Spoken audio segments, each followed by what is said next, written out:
Adik-adik yang via atau apa ini? Ya, selamat pagi semuanya. Hari ini adalah hari istimewa. Kenapa istimewa? Romonya 4. Romonya 4 yang biasanya Romo Niko, gantinya Romo Niko lagi, ya kan? Sekarang yang hadir di sini yang memimpin ada 4. Yang paling ujung sana kayak tahu diimpor dari Ambon. Ya, Romo Atus panggilannya, bukan Atos ya, Atus. Romo Atus dari Ambon, mau studi di Belgia, lalu sekarang ini sedang mempersiapkan di Jakarta dan menengok anak-anak yang sekolah di Istiqom yang dari Ambon. Ada berapa puluh orang dari sana berbondong-bondong sekolah di Istiqom. Lalu yang samping kirinya Anda sudah agak asing kan? Dari India. Romo Direktur PNB Istiqom namanya Romo Kristi Mahendra. Lalu beliau Romo Niko Ola, saya Romo Ali. Bapak Ibu Saudara dan Saudari, hari ini pada hari Minggu biasa pekan ke-16 kita diajak untuk bermenung. Di kala hari panas terik, ketika ia mengangkat mata, ia melihat 3 orang berdiri di depannya.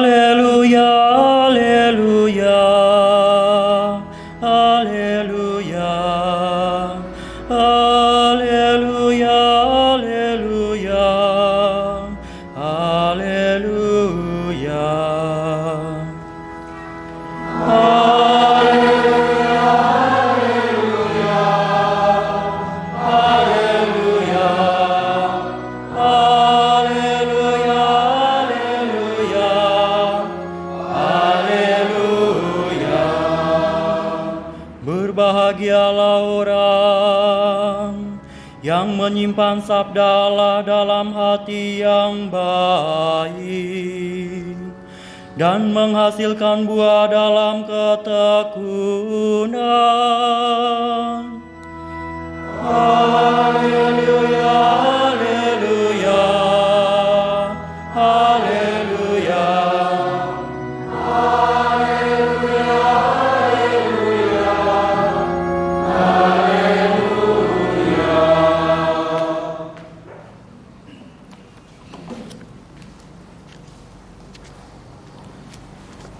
Tuhan bersamamu.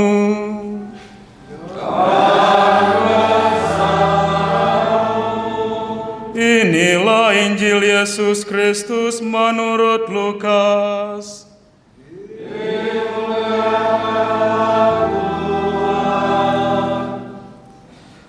Dalam perjalanan ke Yerusalem, Yesus dan murid-muridnya tiba di sebuah kampung.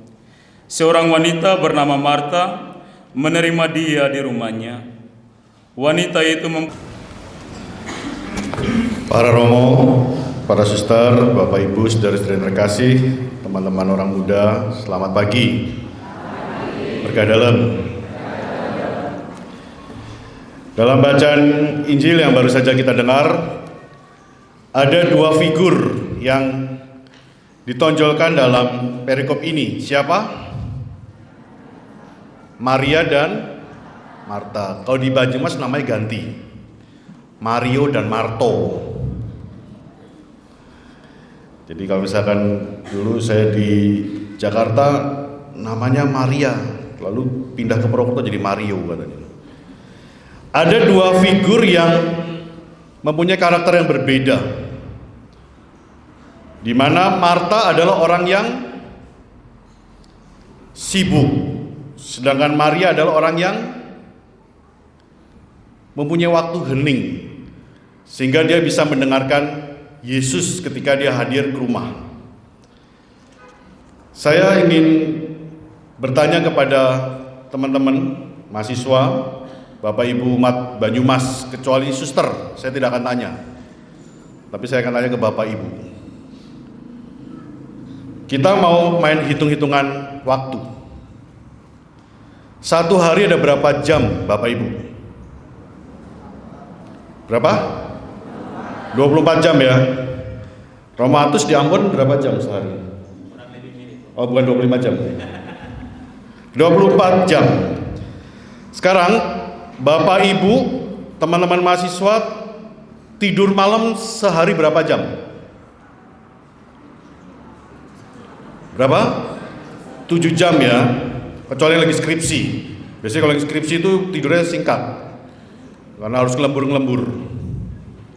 Taruhlah 7 jam ya, Bapak Ibu ya. Idealnya 8 jam. Coba dikurangi, 24 jam kurang 8 jam berapa jam? 16 jam. Lalu Bapak Ibu kerja di kantor berapa jam? 8 jam, kurangi lagi. 16 jam kurang 8 berapa jam? Sisa 8 jam. Lalu Bapak Ibu ngurusin rumah, ternak, masak berapa jam di rumah? Bersih-bersih berapa jam? Sepanjang malam ya Bu ya. Taruhlah 4 jam ya. Lalu sisa berapa tadi? 8 kurang 4 jam. Lalu Bapak Ibu TikTokan, YouTubean, Facebookan, WhatsAppan, nonton sinetron berapa jam? 4 jam habis. Pertanyaannya, oh suster guyu nih. Nah suster guyu berarti suster pelakor nih. 4 jam habis. Sekarang pertanyaannya, berapa jam kita sebagai umat beriman Katolik punya waktu hening bersama Yesus? Ayo. Ada enggak yang sehari Bapak Ibu meluangkan waktu 2 jam? Cung. Ayo. Ini mumpung ada Romo Niko nih. Karena ada Panti Semedi, lalu ada Gua Maria. Ada enggak waktu sehari 2 jam? Orang no. Masa 2 jam aja nggak ada waktu? Kalau suster pasti ada ya suster ya. Oh suster aja nggak yakin kok. Apalagi Bapak Ibu ya. Suster In punya waktu 2 jam nggak? Oh iya itu aja suster sepuh ya. Nah, kalau suster mediornya pasti sibuk. 2 jam nggak ada Bapak Ibu? Nggak ada. Masya Allah. Mahasiswa ada waktu sehari 2 jam? Apalagi mahasiswa. Saya nggak yakin. Orang buat tanda salib aja rendah hati banget kok. Kalau di kantin saya lihat nggak pede sebagai umat Katolik KMK. Saya courting 1,5 jam. Ada nggak sehari meluangkan waktu hening bersama Yesus? Cung. Nggak ada. Sejam sehari. Lah ini sembahyang apa orasi Bapak Ibu di rumah? Saya jangan-jangan berimannya cuma KTP. Wes saya courting jangan ditawar maning ya. 45 menit aja sehari. Ada nggak? Ada nggak Bu? Cung. Itu aja sudah masuk usia lansia ya. Udah punya waktu. Lalu pertanyaan mendasarnya adalah ketika kita sibuk sehari, tetapi ketika kita terbentur suatu situasi yang tidak ideal, mintanya besar. Tuhan, utangku ora rampung-rampung. Piye carane? Wong waktu hening aja perhitungan kok mintanya akeh. Menjadi sangat tidak imbang harian kita. Kalau hari ini Yesus mengkritik Marta, orang Yesus sudah hadir loh di rumah. Tetapi Yesus mengatakan begini, Marta, Marta, engkau kok khawatir? Engkau khawatir dan menyusahkan dirimu sendiri dengan banyak perkara. Yang namanya masalah selama orang hidup pasti ada. Percaya deh, kalau dipikir nggak pernah rampung. Tetapi apakah ada waktu hening untuk bisa sejenak mengambil jeda dari kesibukan itu? Sehingga kalau Bapak Ibu sungguh bisa mempunyai waktu itu, yang muncul adalah buah-buah refleksi, bukan buah-buah evaluasi. You know arti bedanya refleksi dan evaluasi? Lazarus tahu bedanya refleksi? Tahu nggak? Susan? Refleksi artinya apa? Pijet. Iya, refleksi itu artinya pijet. Itu yang saya dengar ketika saya ikut karismatik di sebuah paroki. Tahu arti refleksi? Pijet Romo. Gundulmu pijet. Refleksi adalah bagaimana kita mensyukuri pengalaman harian meskipun situasinya mungkin tidak menguntungkan. Gambaran Maria adalah orang yang mau hening bersama Yesus, sehingga Maria sungguh dapat merefleksikan pengalaman-pengalaman hidup hariannya. Contoh orang yang bisa berefleksi, ketika dia mendapat rezeki 1 juta per hari, dia bisa mengatakan, syukur pada Allah saya dapat rezeki 1 juta. Tetapi ketika orang evaluasi, kenapa kok cuma dapat 1 juta? Siapa yang salah nih? Kok kolektornya cuma 1 juta? Romo Niko nih yang salah, atau umatnya nih gak kurang kontribusi. Tetapi kalau merefleksikan, puji Tuhan, kita berdapat kolektor 1 juta. Misalkan, artinya kita bisa memaknai pengalaman meskipun kadang-kadang situasinya tidak menguntungkan. Tetapi bagaimana kita mampu melihat ada makna apa di balik situasi yang tidak menguntungkan sekalipun. Orang lebih mudah memaknai pengalaman untung dibanding yang tidak menguntungkan. Sehingga orang tidak mudah untuk bersyukur karena selalu khawatir besok gimana ya besok. Dan inilah gambaran Marta yang dikritik oleh Yesus. Jangan-jangan hidup kita terlalu sibuk mengkhawatirkan masalah-masalah yang tidak pernah habis selama manusia itu hidup. Percaya deh, selama manusia hidup selalu ada masalah. Karena itu udah salah satu tanggung jawab orang hidup adalah mengatasi masalah. Dan masalah itu bukan dihindari untuk kabur, tetapi dihadapi untuk diselesaikan. Maka untuk bisa menyelesaikan itu, mari kita meneladani Maria, yang dia berani mengambil jeda dalam kesibukan, hening bersama Yesus, dan akhirnya yang selalu dinyanyikan banyak orang, mujizat itu nyata. Jadi mujizat itu nyata itu bukan hanya nyanyian saja, tapi memang itu pengalaman rohani seseorang yang sungguh-sungguh mengandalkan kekuatan Allah. Oleh karena itu, Bapak Ibu, saudara-saudari, pilihan hidup ada di tangan kita. Kita mau sibuk terus 24 jam, selama seminggu, selama 30 hari, selama setahun, sehingga rohani kita menjadi kering, ataukah kita berani mengambil waktu hening seperti Maria 45 menit aja. Kalau tadi 1 jam tidak ada, 1,5 jam tidak ada, 2 jam tidak ada, sekurang-kurangnya 45 menit, sehingga kita bisa memaknai pengalaman harian kita. Syukur-syukur pengalamannya menguntungkan. Kalau tidak menguntungkan pun kita juga bisa mengandalkan Tuhan, semoga besok saya diberikan hal baik kalau hari ini saya kurang beruntung. Mahasiswa suka berdoa? Berapa jam sehari? Ayo. Tengok kanan, tengok kiri. Pandu, sehari berapa jam kamu? Setengah jam. Itu aja dicicil ya. Pagi 10 menit, siang 10 menit, malam 10 menit gitu. Maka mari kita mencoba imbang antara kesibukan harian. Kita butuh kesibukan untuk mendapat rezeki, tetapi kita juga waktu hening seperti Maria untuk bersyukur segala pengalaman harian kita. Semoga pengalaman harian kita selalu mendapatkan berkah. Namun ketika mengalami yang tidak berkah pun kita selalu punya kekuatan Allah yang selalu kita andalkan. Kemuliaan kepada Bapa dan Putra dan Roh Kudus.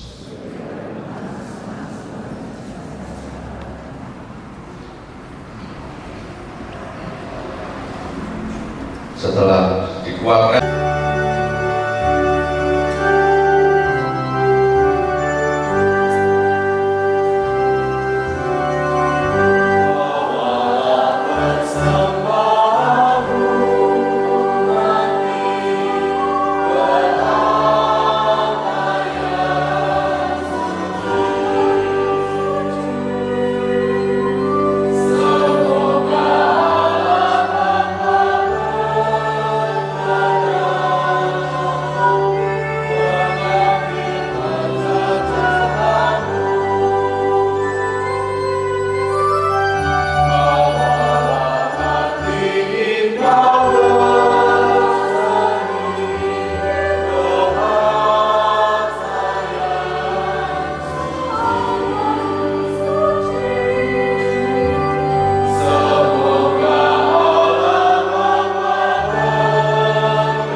serta menjadi sumber kegembiraan. Dialah Tuhan dan pengantara kami. Tuhan bersamamu.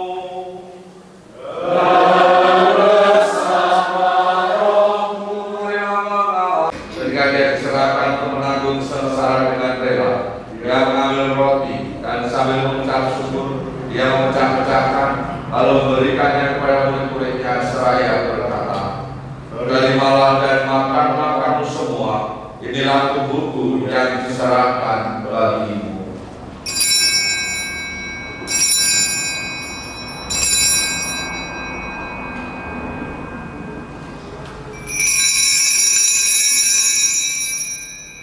Demikian pula setelah perjamuan dia mengambil piala, sekali lagi dia mengucap syukur kepadanya, memberikannya kepada murid-muridnya seraya berkata, "Terimalah dan minumlah kamu semua, inilah piala darahku, darah perjanjian baru dan kekal, yang ditumpahkan bagimu dan bagi semua orang demi pengampunan dosa. Lakukanlah ini sebagai kenangan akan daku."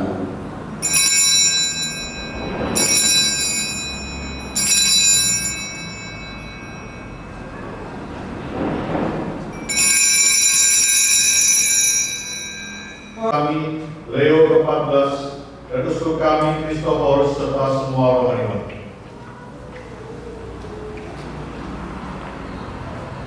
Ingatlah juga akan saudara-saudari kami yang telah meninggal dengan harapan akan bangkit, dan akan semua orang yang telah berpulang dalam kerajaan-Mu, dan terimalah mereka dalam cahaya wajah-Mu.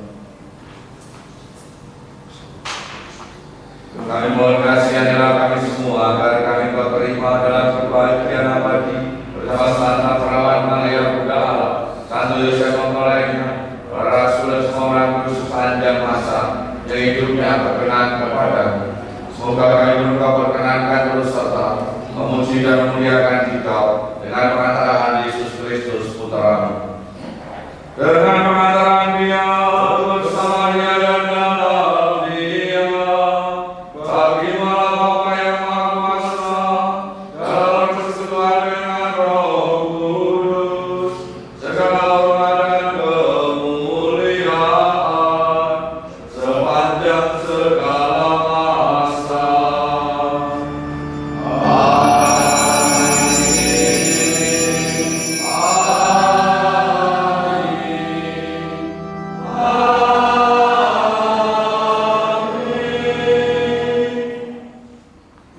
Mari kita persatukan segala berdoa kita dengan mulai.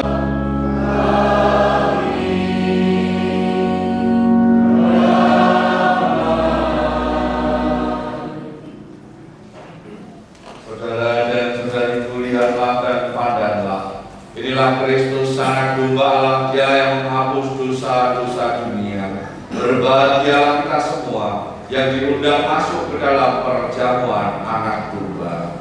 Tuhan tidak pantas Tuhan datang kepada saya, tetapi bersabdalah saja, maka saya akan sembuh. Tubuh dan darah Tuhan kita Yesus Kristus ini mengantar kita sampai kehidupan yang kekal. Sujud mohon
izin untuk pada Romo Niko barangkali Romo Niko ini adalah salah satu agen kami yang tetap.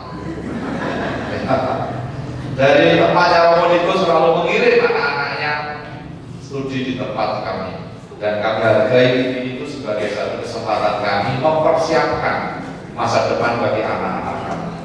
Saya minta berdiri anak-anaknya Romo Niko yang sekarang sedang studi di Istiqom. Ada yang mana?